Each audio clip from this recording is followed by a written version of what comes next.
believe it was Walt Disney that always said it's better to fail with a plan than to succeed without one.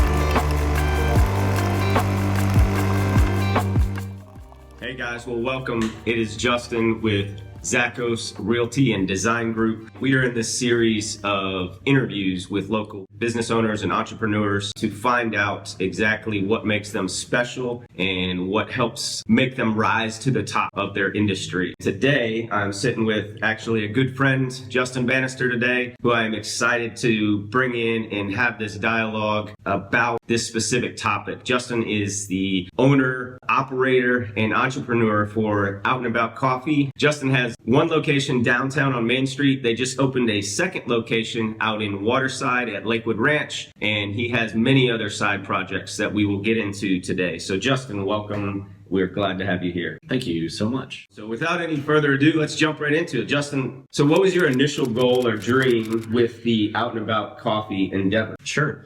Our first goal and dream really for that was to kind of reintroduce a sense of community here in the downtown Sarasota area. And so originally when we first started, we were out and about and we were literally on the street. We rented 6.5 feet by 4.5 feet of sidewalk from the city and started our mobile bar there. Since we've actually changed the name, so we shortened it because now we have storefronts. So you're inside and it's kind of weird to say you're out and about when you're sitting down. And so we're just O&A Coffee, keeps to our roots, lets people know like who we are and things like that. But our big goals, and even the reason we expanded into an actual storefront versus being mobile, is not only to create a sense of community where people can go and feel safe, our customers, things like that, was there was actually a real need in the coffee culture for employees. And that was something that as we were starting to grow the company, I was really learning more and more about, that people didn't have a place where they could go and create a job that could be a career in coffee. And I really wanted to help bring that to Sarasota. So you talked about people, you talked about community, but from your specific perspective, what do you think is your differentiator? What makes O&A unique, special, or set apart in such a crowded coffee marketplace, both local and corporate? So I think one of the big things is, really for us, it's three different things. So one, we have a full commitment to our actual farms and the quality of coffee. I know the name of every farmer that we get coffee from. If I don't know their name, we don't basically serve their coffee. So we know that our farms are being taken care of. We know that they're being paid an actual, not just livable wage, but a wage for the quality of product that they're turning out.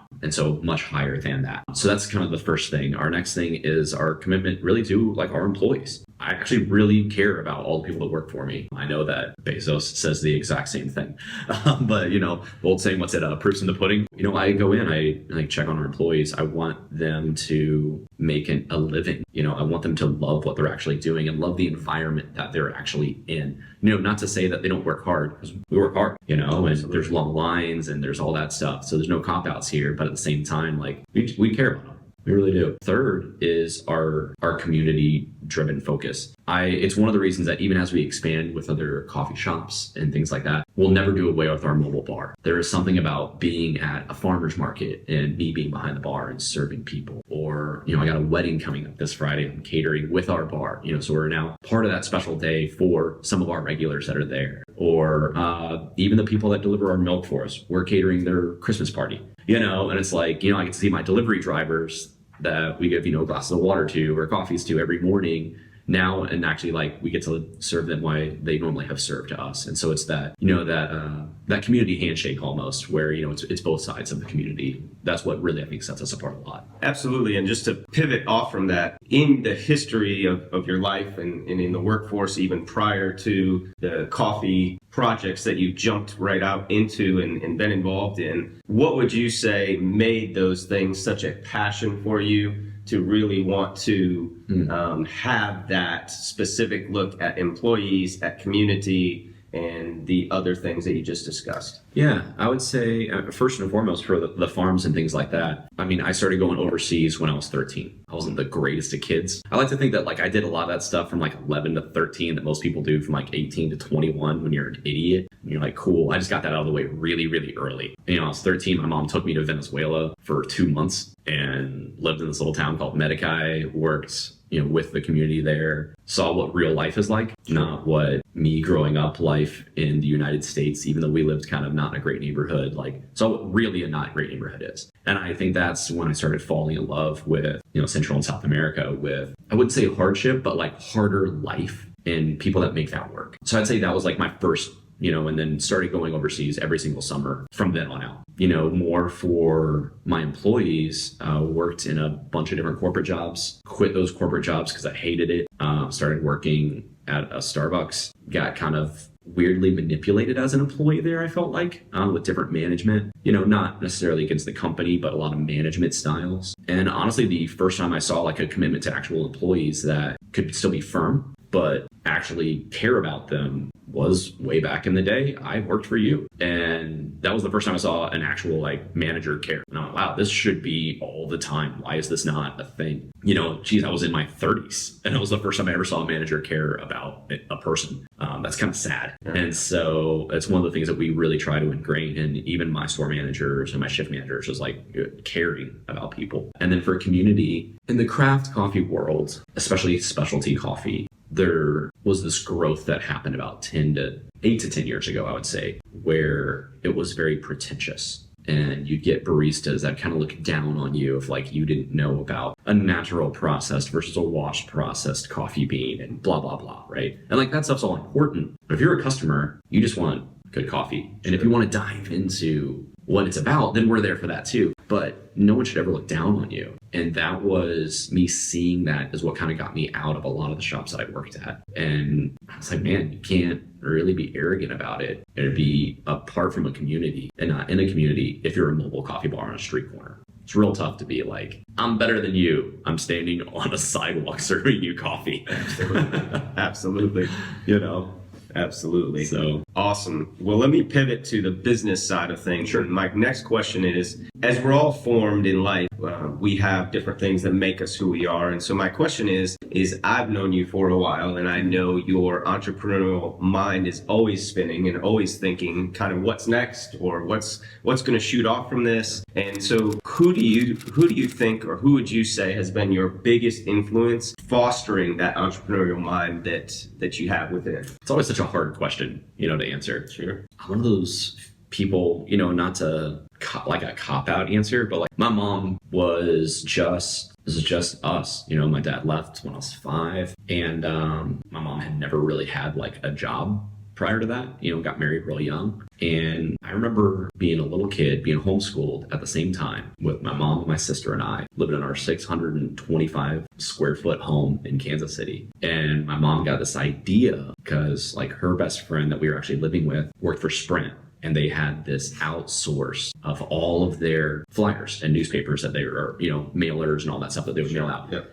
And my mom created a company out of nothing called Purpose Printing. We didn't print stuff. And she literally got the contract from Sprint to do every flyer that they did. And we would have yellow freight trucks pull up and drop off pallets of paper boxes. And my mom would hire all of the ladies in the neighborhood to come in, and they could sit around a table and stuff envelopes. And my whole house would be filled with like this walkway that you could just like twist and turn through of boxes piled to the ceiling. That's and then we'd call up yellow freight and they'd pick everything up, and then the next one would come. And it was just my mom's way of kind of getting on her feet. And then from there went into other businesses that she ran. And she's always been kind of more of that entrepreneur. And I just saw that. And she was always a big believer of do what you love doing and then figure out a way to make money doing it. And I guess that's really kind of my biggest influence in the entrepreneurial world. So I've talked already and shared a little bit. Justin has 2 current storefront locations and more things, a roastery and some other things in the mix. And so he has a lot going on. But I also know you, and I know that you're a lifelong learner. You are very introspective about yourself. And so my next question is what one thing would you say that you have learned while all of this craziness is going on? What one thing have you learned that makes you personally a better person, a business owner, a community leader? I mean, I would say for the last year, injured myself real bad October a year ago, had surgery in July. I learned I actually do need to take a little bit of a break. I took a vacation this year. This would have been the first full week off I had since my honeymoon 13 years ago. Went fly fished. Love that. Super complicated, and it makes my brain work in a different way, so I can turn off my brain from this aspect. And I think for me, that's the one thing I really learned, that entrepreneurial brain, that sciencey brain at the same time, and always trying to learn about my industry and learn how I can improve it and create it. I still got to turn my brain off. And if you don't do that, stuff just gets muddy. You lose your focus and you lose your goals. You lose track of your goals, I should say. So I think for me, that's the one thing I've had to relearn is I need a vacation. And preferably more than once every 13 years. Maybe every year. That'd be cool. So we'll see. So you could go to the European idea of what that looks like 12 weeks a year or something like that. That'd be a good step forward. Yeah. So before we move forward, I do want you to just shed some light. Pick out maybe one or two, what are some projects that you have, either spinning or actually in motion, that are maybe looking to be brought forth in this next year time frame? Sure. So my big goal is always to be, Sarasota focused, community focused. And so right now, the one area that we're negating is South Sarasota. Sure. So we have our east, we have our downtown, and then now we need the south to complete our little triangle. My plan, and as far as that goes, you will always be within 15 minutes of an O&A coffee shop if you live in Sarasota. Sure. I don't have to have 20 shops to do that. All I need is 3. And so we're going to be focusing a lot on that. So that's a big focus for us right now. And then also creating our larger roastery right now, where we'll actually be able to do tours in there and things like that, and really support a much larger growth of the actual coffee beans and everything else. So that's the next thing. That's kind of our really big thing. And that's a big January focus for me. Have a lot of our equipment coming in and stuff like that right around that January, February time. So that's awesome. Well, that's a lot of cool stuff and growth coming into the future. So obviously very happy for you and your team and being able to do that. Now shifting, if you stepped out, stepped overhead or out, back and away, kind of the 30,000 foot view, if you had to look at maybe your success, because I see it as you catapulting your success maybe faster than just an incremental, slow burn to get there. Sure. I see that in a big way from what I've watched and observed. But how much would you say you would credit that to you grinding and just, being out there every day hustling, to kind of some of the what we might call luck or happenstance in life, how people may look? So what's your perspective on? I think there's always a little bit of luck to it. There's always a right place, right time. Sure. Our spot that we have downtown, I actually was looking at a different unit in that same area, and I happened to notice that it was a Remax and there was nothing on the desks. Didn't like the actual lease and rent of the other place. I called the Remax. They're no longer there. They gave me their landlord's number. I went to breakfast with this guy. He's like, I don't want to be a landlord. You want to buy the building? Cool. That's luck. It's right place, right time, but I'm still grinding because I'm at that other location trying to build it. Sure. And so it kind of happened by happenstance. So, there's a little bit of that, but most of it is working very hard with a plan. I believe it was Walt Disney that always said it's better to fail with a plan than to succeed without one, because you can actually learn to grow and you can learn your mistakes. And for me, that's been a big thing, is grinding with a plan and being strategic about what we actually do. Yeah, absolutely. So, yeah, one of my buddies, he would always use the phrase, and I'm sure he got it from somebody else, kind of the harder I work, the luckier I get sort of mentality. Yeah. And there's that aspect of anything that you're doing as an entrepreneur. And, I think it's, a true testament to, what is moving and going forward. That's a wrap for today. We really appreciate you coming in and sitting and just